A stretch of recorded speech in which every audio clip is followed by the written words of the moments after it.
Video ini bertujuan untuk edukasi kesehatan dalam bidang ilmiah dan tidak menggantikan diagnosis medis. Jika membutuhkan diagnosis atau pengobatan, konsultasikan dengan dokter atau tenaga kesehatan profesional. Kami tidak bertanggung jawab atas konsekuensi apapun yang timbul dari penggunaan informasi dalam video ini. Hormon, dari bahasa Yunani, horman, yang menggerakkan, adalah pembawa pesan kimiawi antar sel atau antar kelompok sel. Semua organisme multiselular, termasuk tumbuhan, memproduksi hormon. Contoh salah satu jenis hormon beredar di dalam sirkulasi darah manusia dan cairan sel untuk mencari sel target. Ketika hormon menemukan sel target, hormon akan mengikat protein reseptornya dan mengirimkan sinyal. Reseptor protein akan menerima sinyal tersebut dan bereaksi baik dengan memengaruhi ekspresi genetik sel atau mengubah aktivitas protein seluler, termasuk diantaranya adalah perangsangan atau penghambatan pertumbuhan serta apoptosis, kematian sel terprogram, pengaktifan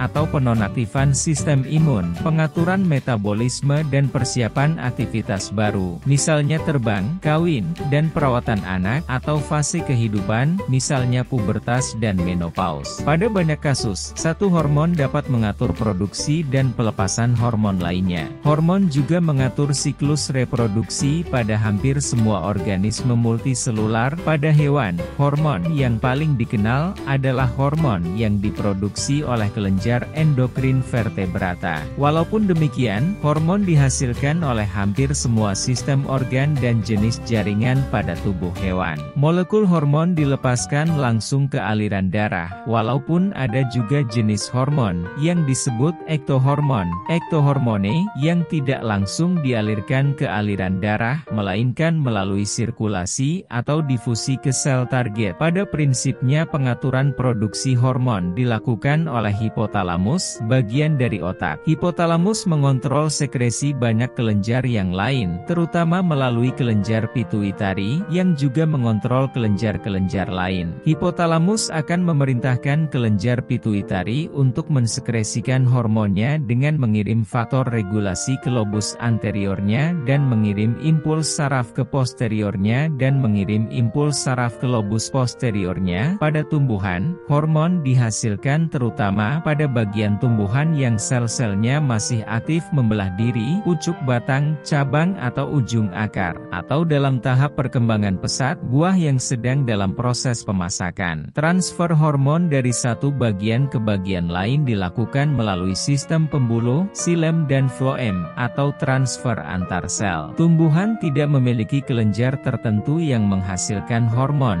Faktor regulasi adalah senyawa kimia yang mengontrol produksi sejumlah hormon yang memiliki fungsi penting bagi tubuh. Senyawa tersebut dikirim ke lobus anterior kelenjar pituitari oleh hipotalamus. Terdapat dua faktor regulasi, yaitu faktor pelepas, releasing factor, yang menyebabkan kelenjar pituitari mensekresikan hormon tertentu, dan faktor penghambat, inhibiting factor, yang dapat menghentikan sekresi hormon tersebut. Sebagai contoh adalah FSHRF, faktor pelepas FSH, dan LHRF, faktor pelepas LH, yang menyebabkan dilepaskannya hormon FSH dan LH. Hormon antagonistik merupakan hormon yang menyebabkan efek yang berlawanan, contohnya glukagon dan insulin. Saat kadar gula darah sangat turun, pankreas akan memproduksi glukagon untuk meningkatkannya lagi. Kadar glukosa yang tinggi menyebabkan pankreas memproduksi insulin untuk menurunkan kadar glukosa tersebut. Ada banyak jenis hormon dalam tubuh manusia, diantaranya hormon reproduksi, hormon pertumbuhan, hormon tiroid, hormon adrenal, hormon kebahagiaan, dan hormon lainnya. Hormon reproduksi. 1. Testosteron, hormon yang dihasilkan kelenjar kelamin pada laki-laki.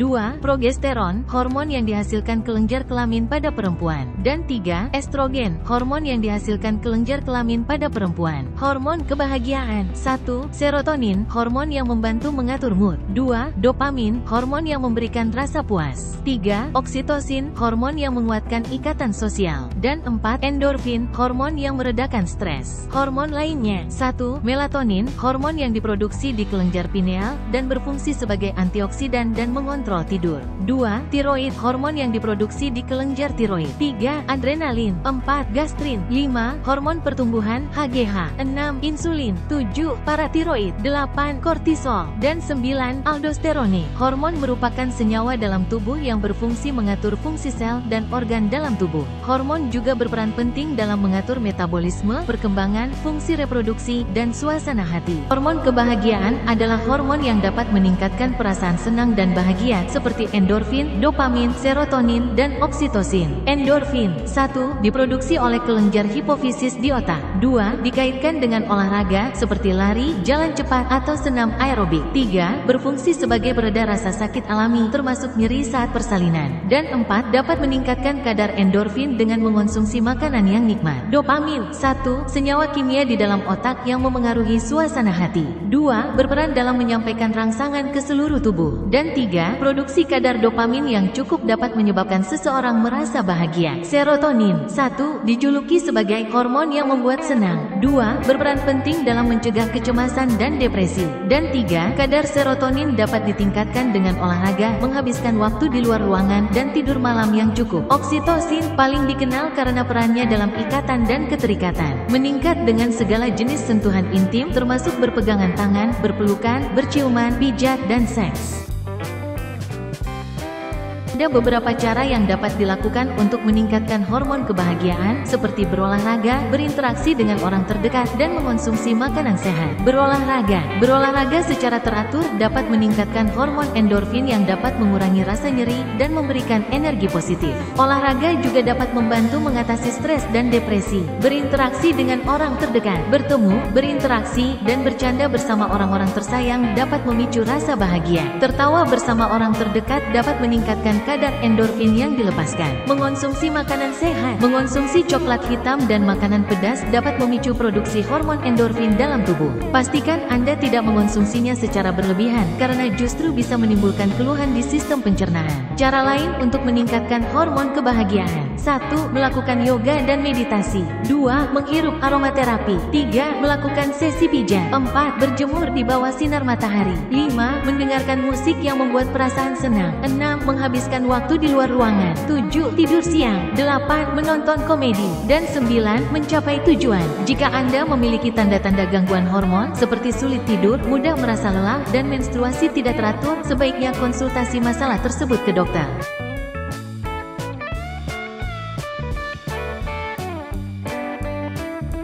Kesulitan tidur malam bisa disebabkan oleh berbagai faktor, seperti stres, kebiasaan buruk, dan kondisi medis. Penyebab kesulitan tidur. 1.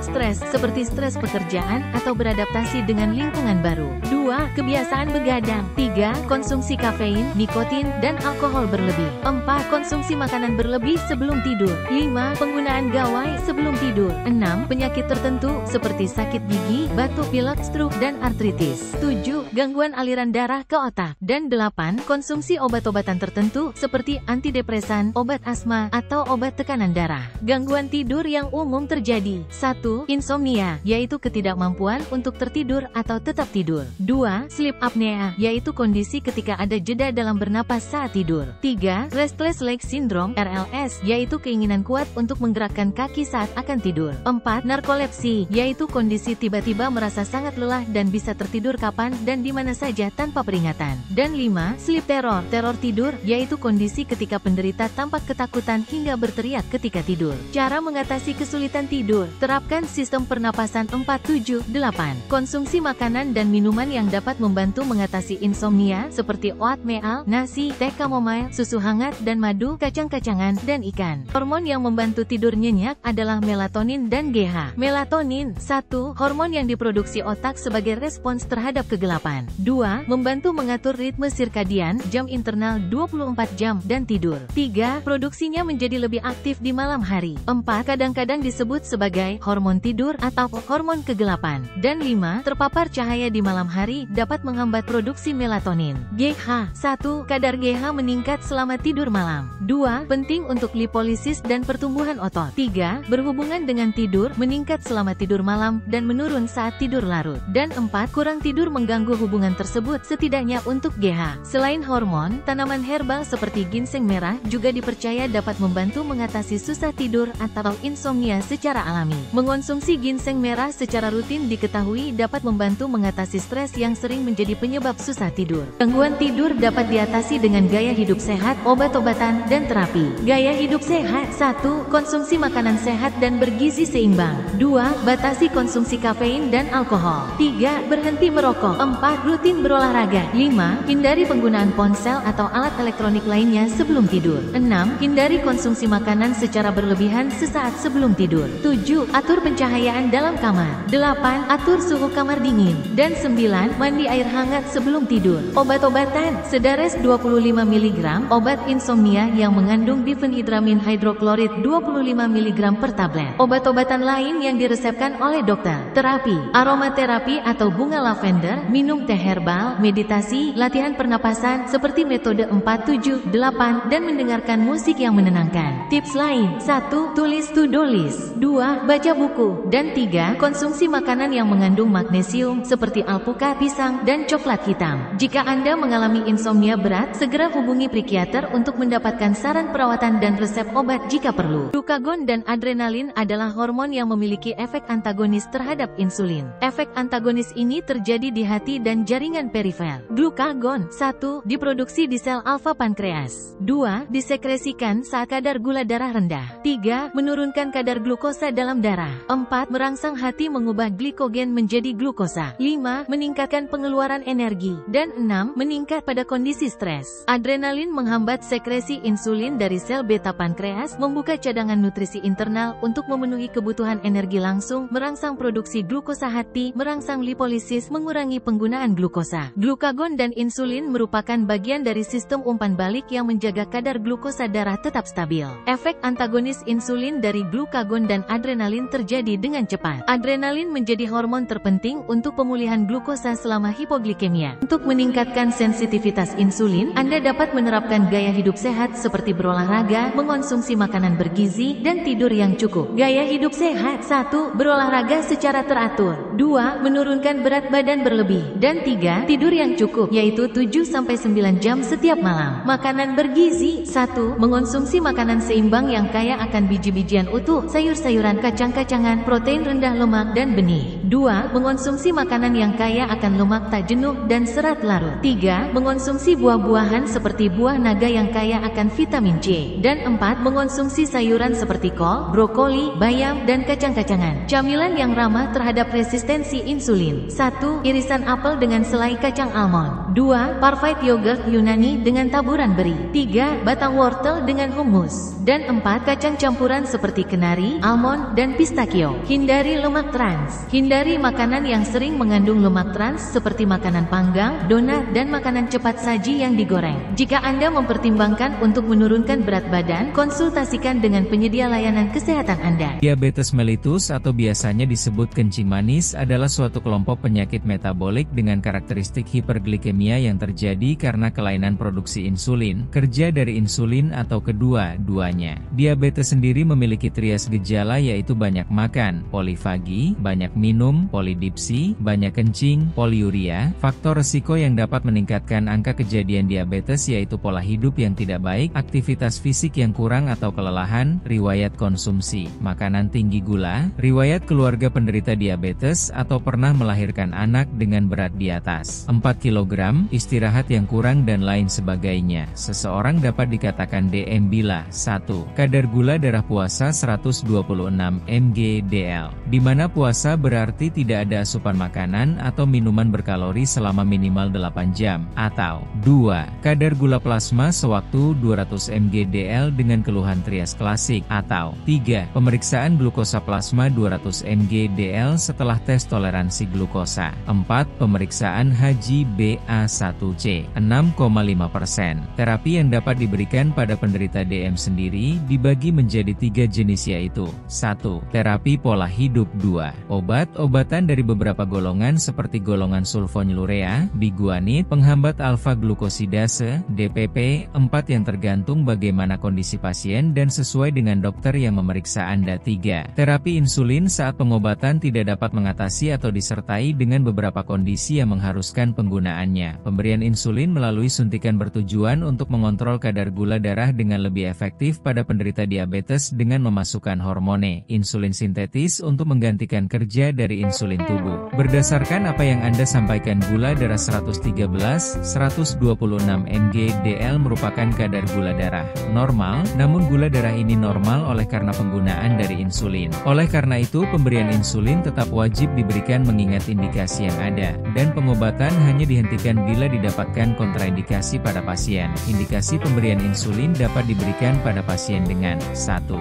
Mutlak yaitu diabetes tipe I, 2. Relatif yaitu A. Gagal mencapai target dengan penggunaan kombinasi obat antihiperglikemik oral dengan dosis optimal 3-6 bulan. B. DM dengan kehamilan. C. Dekompensasi metabolik. D. Terapi steroid dosis tinggi yang mengakibatkan glukosa darah tidak terkendali. E. Perencanaan operasi. F. Beberapa kondisi yang memerlukan insulin seperti infeksi, tuberkulosis, sepsis, penyakit hati kronik, dan gangguan fungsi ginjal. Kontraindikasi insulin yaitu bila didapatkan hipoglikemia, penurunan kesadaran akibat gula darah rendah berulang. Namun pemberian insulin merupakan tanggung jawab dari dokter yang merawat Anda. Saya sarankan Anda untuk memeriksakan diri ke dokter atau ke dokter spesialis yang telah memeriksa Anda guna melakukan konsultasi lebih lanjut terkait penggunaan insulin. Anda tidak perlu panik, tetap harus tenang bila Anda menderita DM. Anda tetap harus menjaga pola hidup Anda dengan 1. Perbaiki pola makan Anda dengan makan secara teratur 3x per hari sesuai dengan kebutuhan kalori Anda. 2. Makan makanan yang bergizi dan kaya serat. 3. Mulai membiasakan banyak minum air putih minimal 2 hari. 4. Istirahat yang cukup. 5. Kelola stres Anda dengan bijak. 6. Olahraga teratur. 7. Hindari pantangan makanan berlemak, bersantan, asam atau pedas. 8. Minum obat-obatan yang diberikan secara teratur dan ikuti instruksi dokter yang merawat Anda. 9. Tenangkan pikiran Anda dan nikmati waktu dengan orang terdekat dan Anda sayangi.